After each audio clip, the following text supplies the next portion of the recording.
Welcome back. Now we're going to be talking humanitarian things along those lines. And last Wednesday was World Humanitarian Day, and I have here with me from the Nigerian Red Cross, Dari Akinfoshile. Thanks for being here today. Thank you for having me. What is World Humanitarian Day about? What are we supposed to be celebrating on a day like that? Okay, the World Humanitarian Day, it's a day where we celebrate humanitarians, a day where we celebrate special people. People who put others before themselves, people who go all out to ensure human suffering is alleviated. It's actually adopted, 19th of August was actually adopted by the United Nations General Assembly to coincide with the anniversary of the 2003 UN bombing in Baghdad, Iraq. In 2003, about 22 humanitarians were killed in the bombing of the UN building in Baghdad. And then the United Nations had to adopt that day to coincide with the anniversary, 19th of August. So how does the day get celebrated? What exactly happens? Like in Nigeria, for example, what happened on that day? Well, it's a global thing. Everyone is open to everyone. You are expected to maybe recognize someone, tweet about it, share something about someone.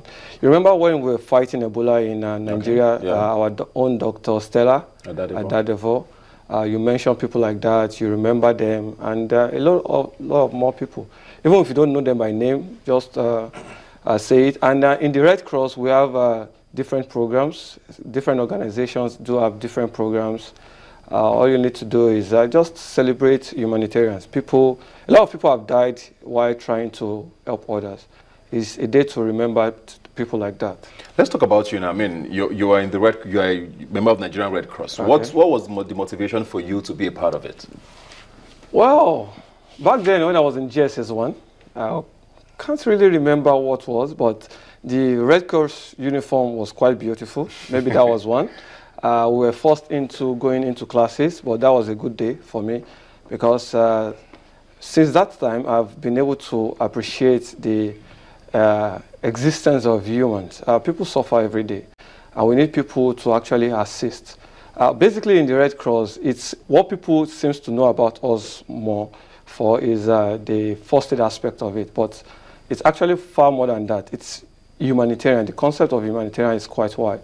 So my motivation was, like I said, as a young person then, could be the uniform, could be whatever you want to mention, but now it's the fulfillment in helping others. What did you study, sorry? What are you doing for the Red Cross? Are you a medical doctor or you're just a volunteer? What exactly do you do? I'm far from being being a medical doctor. I studied mechanical engineering. Okay. But because of the interest right from a very young age, I actually went into first aid, health and safety. As a professional, I'm a health and safety professional. But in the Red Cross, I occupy various positions in the volunteer role as a as a training advisor in my own division, mainland division. I'm also a member of the Disaster Preparedness and Response Committee in the Lagos State branch. So, I mean, the Red Cross has been in Nigeria for quite a while now. I know in the last couple of years, they've had their hands quite full, if I may use those words, especially in the northeastern part with terrorism and all of that that's been going on there. The humanitarian crisis is beyond anything we've imagined, at least since the Civil War, you know, with internally displaced persons and all of that. What sort of role do you play in that crisis area? Like I did mention earlier, the humanitarian scope is quite wide. Whether it's terrorism, earthquake somewhere in Asia, Nepal, tsunami in Japan, terrorism in Nigeria, in Iraq, civil war in Syria, the Red Cross is playing a role every day. People are displaced from their homes. Where do they go to? The Red Cross can help to facilitate temporary shelter in the refugee camps. There's outbreak of Ebola, who contain that. The Red Cross is involved. There's drought and famine in Sahel, northern part of Africa. The Red Cross is involved. Working with, of course, other humanitarian organizations. Yeah. So the Red Cross is quite involved in a whole lot of programs. If I may break them down, we are into community-based first aid and health. That is one aspect.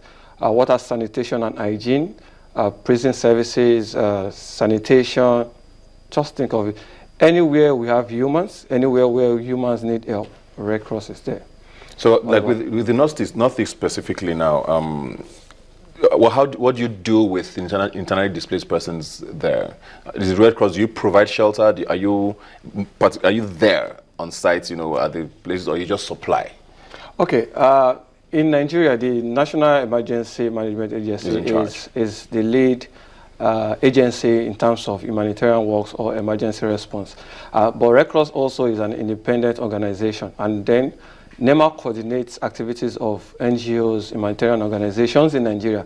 So they can actually tell you, okay, we want you to do this, we want you to do that. Well, Red Cross is also in the front burner of a lot of humanitarian activities.